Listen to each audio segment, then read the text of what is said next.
हरि ओम। भगवान करे आप सबको खूब सारे आशीर्वाद मिलें, सब स्वस्थ रहें। भगवान के बच्चे, हमारे पड़ोसी, हमारे शहर, हमारा यूनिवर्स, सभी के लिए हमारी ये प्रे होनी चाहिए। चलो आज बढ़िया से आपको ज्ञान भरे दृष्टांत सुनाते हैं। थोड़े अच्छे लगे तो सोचा चलो आपको सुनाते हैं।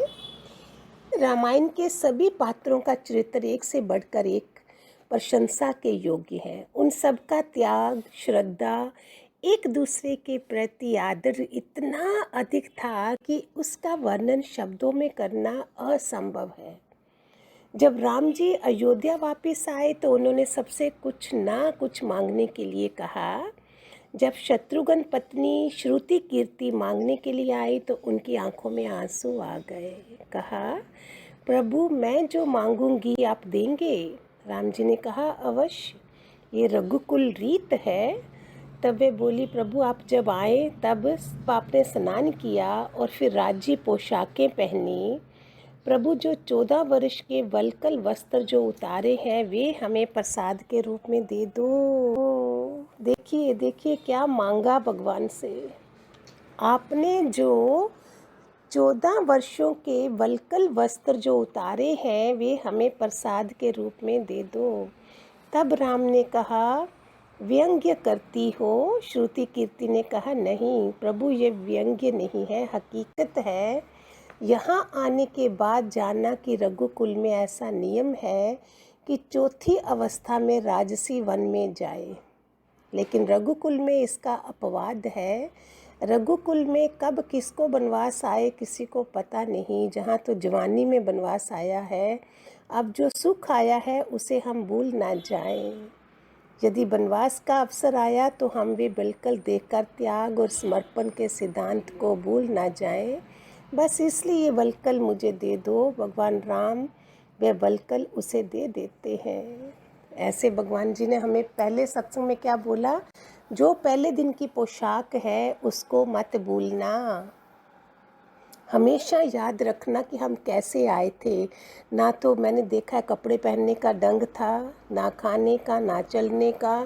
अहंकार का इतना बड़ा टोकरा लेके हम चलते थे। चलना, ना सत्संग में बैठना आता था, ना बोलना तो आता ही नहीं था। श्वास कैसे लेने ये भी नहीं पता। क्वेश्चन कैसे करने, क्वेश्चन क्या करने अपने प्रति ये नहीं पता। ये सब भूल के फिर हम स्मार्ट बन जाते हैं और सोचते हैं बस पा लिया जो पाना था। इसलिए हमें वो इस सिद्धांत से वो पोशाक नहीं भूले जब हम सत्संग में आए थे पहले दिन।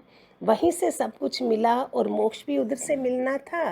कहीं छोटा छोटा कुछ लेके आए थे, पॉकेट बड़ी नहीं थी तो सोचा बस मिल गया और क्या करना। बहू अच्छी मिल गई, बेटा मिल गया, ये मिल गया, बेटा डॉलर भी दे रहा है वो भी मिल गया, बस काम ख़त्म, आगे के लिए ख़त्म। वो यही लेने आए थे। कोई बच्चे लेने आया था, कोई ये सुख लेने आया था, कोई नौकरी लेने आया था, कोई कार मस्ती कार लेने आया था।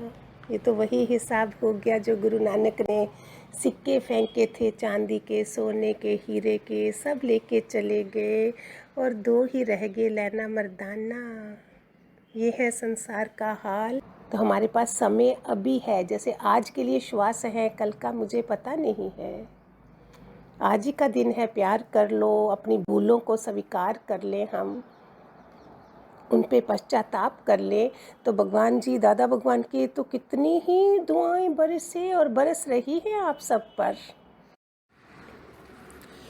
एक और दृष्टांत है। एक व्यक्ति भीख मांग रहा था। रास्ते में उसे नारद जी मिल गए। भिखारी ने चरण छूकर कहा, भगवान मैं भीख मांग मांग कर थक गया हूँ, आप मुझ पर दया करो। नारद जी को उस पर दया आ गई। उन्होंने उसे कुबेर के पास चिट्ठी देकर भेज दिया। कुबेर ने अपने सेवकों को बोला, इसका पात्र भर दो। मरते मरते उनका खजाना खाली, बरते बरते उनका खजाना खाली हो गया, पर वो पात्र भरा नहीं। सेवकों ने कुबेर के पास आकर बोला, नारद जी को विनती करो कि सोच समझकर चिट्ठी लिखें। कुछ भी रहने नहीं दिया। ये पात्र कोई जादू की माया है। कुबेर ने नारद को कहा, अब चिट्ठी लिखने से पहले विचार करो, मेरा सारा खजाना खाली हो गया। नारद जी बहुत हैरान हुए। उन्होंने भिखारी को बोला, अपना पात्र दिखाओ। नारद जी ने कहा, इसे उल्टा करो। जब उल्टा किया तो वह पात्र नहीं, मानव की खोपड़ी थी। तभी तो बोलते भगवान ने जाते समय कोई पॉकेट वाला कोई कपड़ा नहीं बनाया है, कफन में पॉकेट्स नहीं है, हम तो उभर भी भर भर के ले जाएंगे। क्या प्लानिंग है भगवान की। जब पैदा होते हैं तो श्वास देता है, जब जाते हैं तो श्वास ले लेता है। इधर का ही खेल है सारा। मौत और जिंदगी हमारे हाथ में नहीं है। ये पहला पन्ना और लास्ट पन्ना है। बीच का पन्ना जो है वो तुम संभाल लो। अभी इस समय तो हमें रोज़ लगता है, सपोज कल बोले जी आपको इन्फेक्शन हो गया, आपको क्वारंटाइन करना है हॉस्पिटल में, कुछ पता नहीं कोई वापस आएगा कि नहीं आएगा। ऐसे समय में तो हमें भगवान जी का ज्ञान और भी मज़ेदार लगना चाहिए। तो ये हाल है ब्यूटीफुल दृष्टांत जिसमें इतना मीनिंग भरा हुआ है। एक और था, संत का जीवन दूसरों के लिए ही होता है। हम अपने घर में ट्यूबलाइट लगाते हैं तो हमारे घर में रोशनी हो जाती है। अगर हम अपने घर की एक दो खिड़की खोल दें तो रोशनी बाहर भी चली जाती है, तो आने जाने वाले को भी रोशनी मिल जाती है। तो क्या हम क्या दूसरों के लिए जीते हैं? इसलिए अपने सुखों के लिए ही नहीं जीना चाहिए। हम तो एक दो खिड़की खोलते हैं, लेकिन संत अपने हृदय की सभी खिड़कियां दूसरों की भलाई के लिए खोल कर रख देते हैं। एक रामायण का बड़ा अच्छा दृष्टांत है।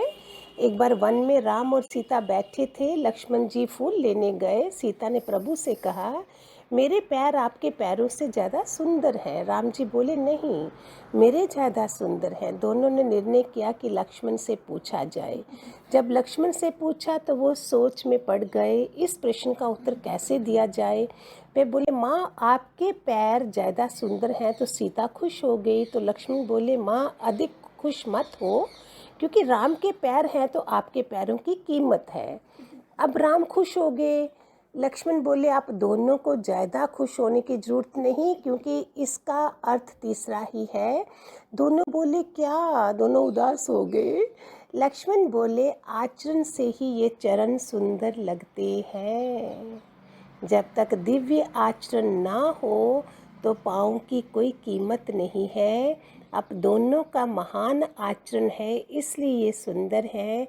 अर्थात गुणों से ही असली सुंदरता होती है। जैसे अभी हम सब ने अभी ज्ञानी है, सब ज्ञान सुना हुआ है।